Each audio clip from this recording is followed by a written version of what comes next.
argumentando de que iba a aumentar la producción de gas. ¿Cuánto costó ese contrato? Se perforaban pozos. A ver, explícalo. Y Se perforaban, era el negocio de la perforación de pozos. Eran pozos que producían 2, 3, 4 meses, cantidades 200 barriles, 300 barriles, y declinaban y ya dejaba de producir ese pozo y se perforaba otro y otro y otro. El negocio era perforar y cobrar por la perforación y la producción no se incrementaba, de manera que el costo de extracción del barril era superior al costo del mercado. Eso es Chicontepec. En Chicontepec. No, pero Burgos, con Repsol. Ahí hubo un contrato con Repsol que en aquel entonces yo me acuerdo que revisamos, que era parecido a estos que describimos hace un rato. Me acuerdo bien de una cláusula. Para empezar, obtuvimos ese contrato, ahorita el presidente me está obligando a recordar, que también a mí me dio COVID. Encontramos un contrato con Repsol y revisamos, porque se puede, yo no soy experto en esto, pero quienes saben, el contrato estaba en electrónico y revisamos las propiedades del contrato para saber quién lo había hecho y en dónde se había hecho. Era un contrato que se tenía que haber hecho en Pemex, en oficinas de Pemex, por funcionarios de Pemex. Y recuerdo que en aquel entonces encontramos que ese contrato se había hecho en oficinas de Repsol y ya nomás se lo entregaban a Pemex para hacerle correcciones. Pero habían cláusulas en esos contratos donde decía el prestador de servicio puede utilizar refacciones nuevas o refacciones usadas. Les daban la posibilidad de usar, de hacer lo que se les pegaba la gana, ¿no? Básicamente.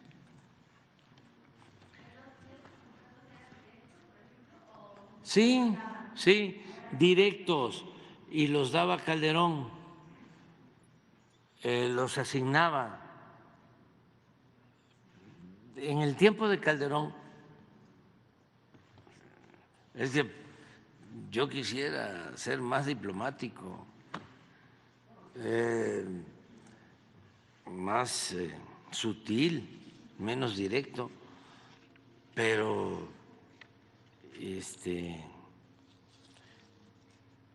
a veces por el cinismo que existe, ¿no?, en los medios de manipulación, del Reforma y todos estos pasquines inmundos, pues hay que estarles recordando y recordando y recordando, ¿no? Calderón tenía como empresa favorita, además de Iberdrola, tenía a esta empresa Repsol. Desde que estaba en la Secretaría de Energía, Pemex tenía, por ejemplo, acciones en Repsol y las vendió a Repsol. Y el precio fue menor de lo que valían las acciones en el mercado.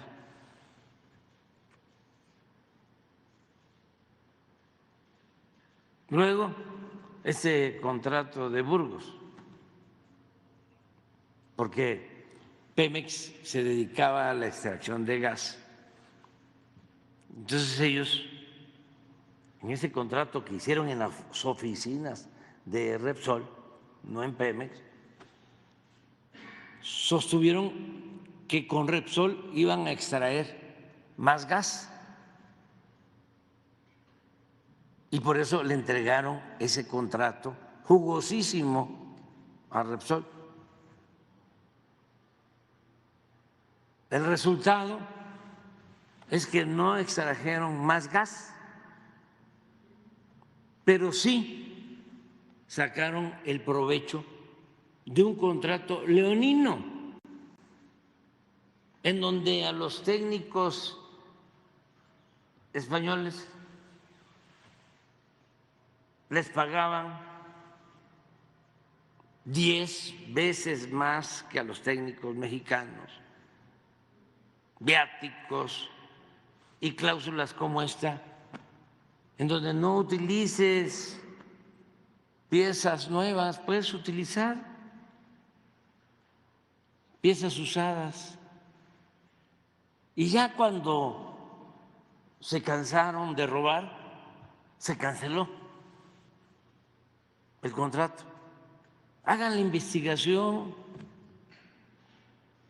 allá por donde está la sede de Reforma, en Monterrey. Está la cuenca de Burgos, no está muy lejos. ¿Este el contrato de gas de Perú? Sí.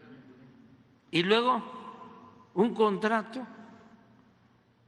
de Repsol con la Comisión Federal de Electricidad para comprarles gas. España no produce gas, no tiene gas, pero una de las características de la corrupción en España, que no del pueblo español, sino de la cúpula, es que hacen muchas relaciones públicas, desde los de mero arriba hasta políticos de derecha y de izquierda, terminan trabajando para las empresas particulares como asesores, consejeros, una gran promiscuidad. Bueno, con ese trabajo van al Perú y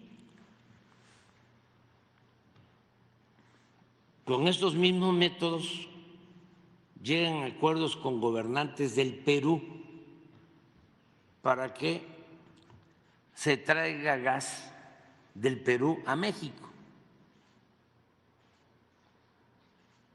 Firman un contrato de Repsol con el gobierno de Perú para traer gas. Y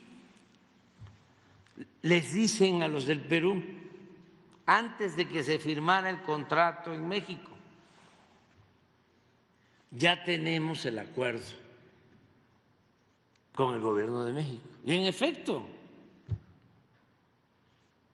¿dónde se firmó ese contrato? En la Secretaría de Gobernación. No hay que hablar mal ya de los finados. 26,000 millones de dólares para traer gas del Perú a Manzanillo. Originalmente Pemex estaba haciendo las negociaciones. No, pero lo hicieron. Y lo hicieron a un lado y entró. Sí, sí. Eso era Pemex, eso era el gobierno. Entonces, se está haciendo un rescate de Pemex, de la Comisión Federal de Electricidad, histórico. Yo entiendo que estén molestos, pero imagínense lo que significa para las nuevas generaciones el dejarles la seguridad de que México tiene reservas suficientes de petróleo para que cuando se den las condiciones y se lleve a cabo la transición energética y ya no se necesita el petróleo, pues no se padezca y que podamos mantener precios justos en el costo de las gasolinas, del diésel, del gas doméstico, que es lo que hemos logrado, y estamos seguros que así va a continuar. Pero ya se llevó a cabo toda una transformación en Pemex. La primera, acabar con la corrupción. No dudo que todavía hay que seguir limpiando,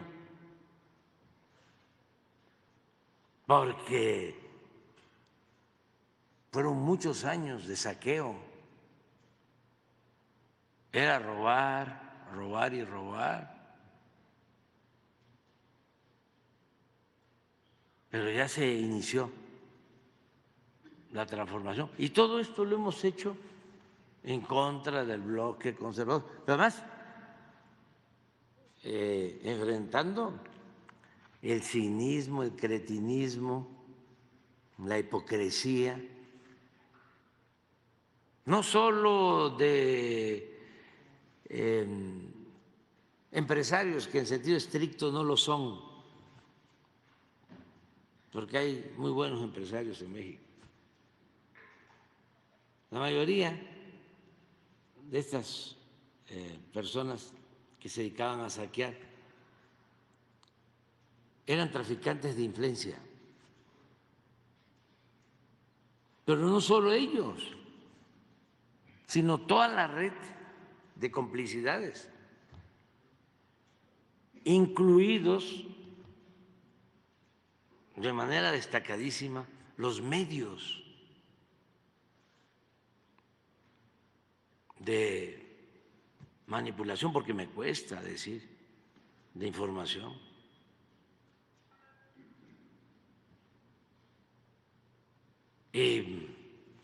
Intelectuales orgánicos. Les voy a poner, a ver si encontramos, porque ayer está lloviendo, de una conferencia, creo que en el Colegio de México o en algún lugar, en donde está esta señora Casar con Aguilar Camín y con el nieto de don Jesús Silva Gerso.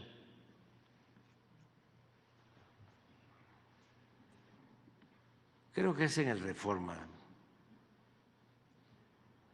donde dicen que hemos destruido la democracia nosotros y que va a costar mucho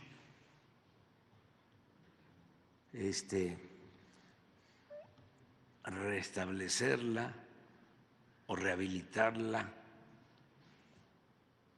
o reformarla. Son unos cinicazos,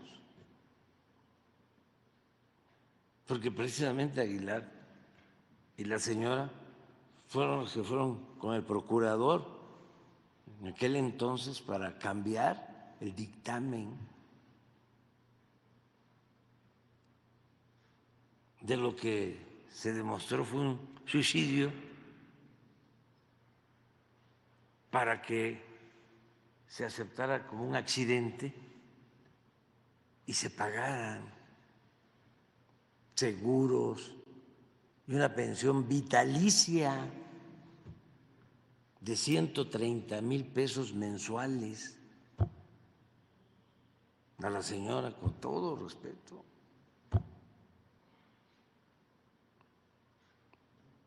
Pero de repente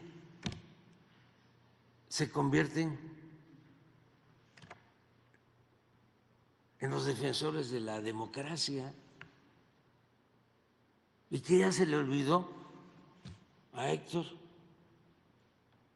de que recibía dinero de Carlos Salinas de Gortari y está aprobado con recibos.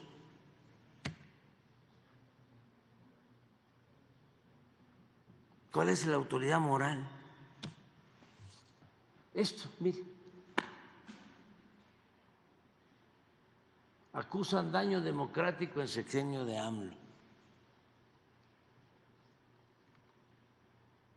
Si desterrar la corrupción es daño democrático, tienen toda la razón.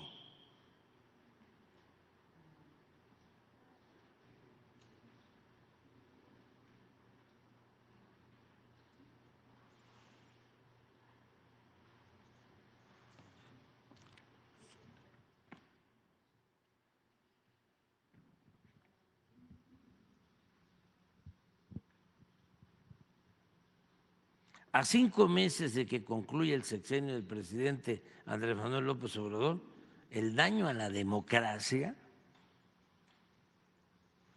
el daño que se le hizo al pueblo de México, que la democracia es el gobierno del pueblo, el poder del pueblo, ya está consumado.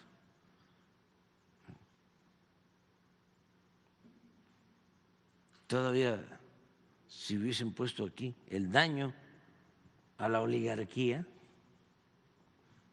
y a los corruptos, ya está consumado.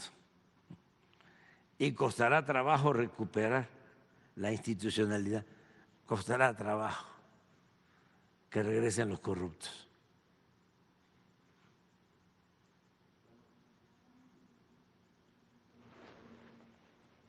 Bueno, pero sí. Pero esta es la estatura moral de los ideólogos del conservadurismo. Si me dicen con quién te quedas, ¿cómo se llama el señor? Francisco Martín Moreno. No, es igual que estos. No, el que venía aquí, Gilberto Lozano. Gilberto, de Frena. Me quedo con él. O sea, veces más claro, más sincero. Ese no anda con un doble discurso. Y así con otros del bloque conservador. Pero estos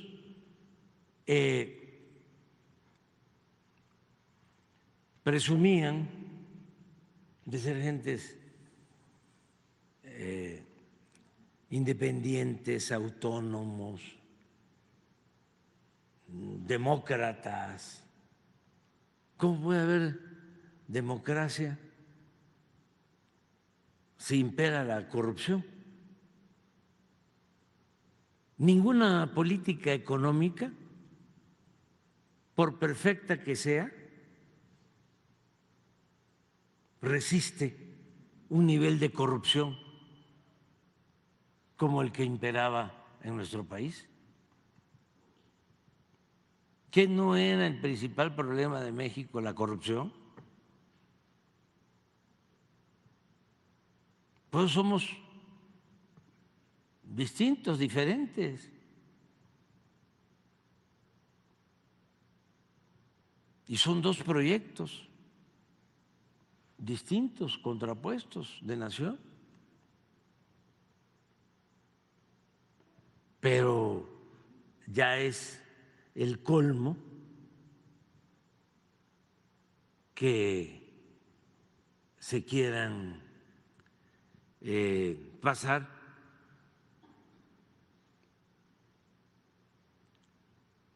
a gente honesta y con autoridad moral. El nieto de de don Jesús, ese no creo yo que sea corrupto. Ese lo que es acomodaticio.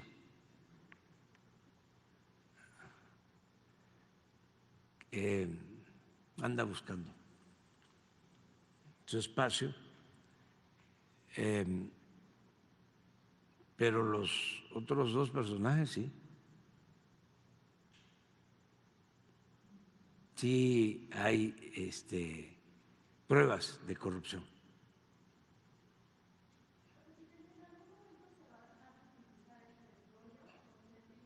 Sí, puede ser, puede ser. Nosotros ya hemos actuado con mucha prudencia porque teníamos como opción el extraer más petróleo, lo que hicieron antes para vender petróleo crudo. Y es negocio, porque ahora nos debe estar costando en promedio extraer un barril de petróleo $15 y se vende en 70.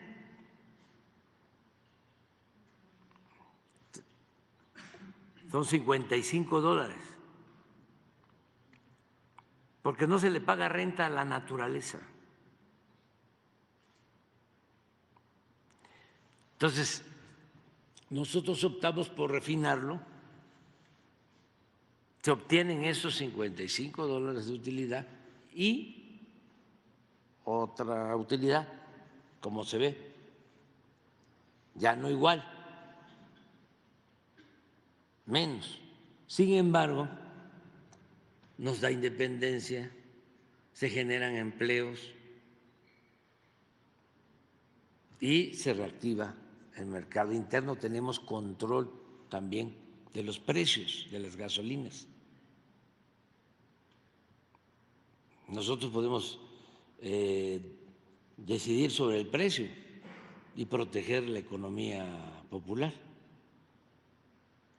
Entonces, nos fue muy bien porque se invirtió desde el principio en campos exploratorios y aquí están los resultados.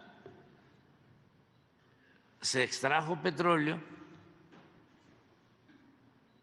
y como se exploró, se destinaron fondos para eso, ahora tenemos más reservas, aún con lo que se extrajo.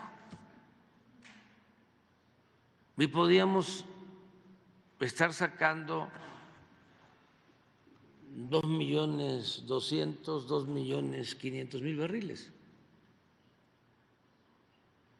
Nada más que implicaría contratación de crédito, aún cuando es negocio, pero es más deuda. Y además es disponer de la herencia de las nuevas generaciones, porque el petróleo es de todos los mexicanos, de nosotros, pero también de los que vienen detrás de nosotros. Y yo sostengo, aunque deseara otra cosa, sostengo que la transición energética va a llevar tiempo. 25 años, 30. Y si tenemos nosotros el petróleo, esperamos. Incluso nos da tiempo para destinar una parte de los excedentes para financiar las fuentes alternativas de energía. Pero no es lo mismo, obviamente, tener petróleo que no tenerlo. Por eso México es un país muy bien tratado por el creador, porque no todos los países del mundo tienen petróleo. Tienen petróleo 20 países, 25 de 200.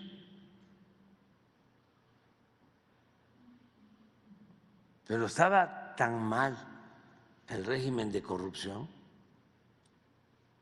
que estaban acabando hasta con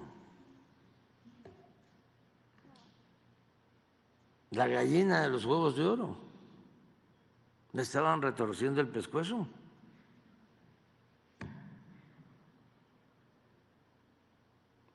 Rockefeller decía que el mejor negocio del mundo era el petróleo. Y decía también, y el segundo mejor negocio del mundo es el petróleo mal administrado. El petróleo es negocio. Pues estos corruptos estaban destruyendo toda la industria petrolera. Acabaron con la industria petroquímica. Las refinerías no las dejaron convertidas en chatarra. Para levantarlas nos costó. Tenían una capacidad de producción, de procesamiento de 35% de su capacidad.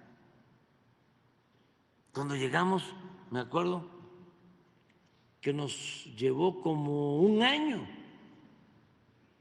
echar a andar la refinería de Madero o de Tampico, como se quiera ver.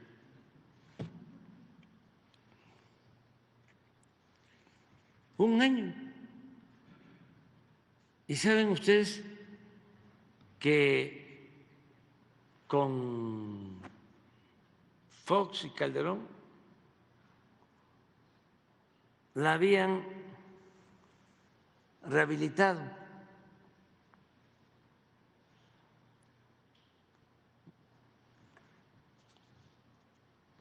Sí, fue de las que son tres: Mina, Cadereyta y Madero. ¿Cómo le llaman al proceso técnico? Reconfiguración. Con más de 8,000 millones de dólares. Y cuando llegamos, esa refinería estaba parada y las otras dos estaban produciendo menos. Casi todo el 18. Sí, a pesar de lo que habían invertido. Las que no fueron reconfiguradas estaban produciendo más. Entonces, pues vamos a continuar adelante por acá.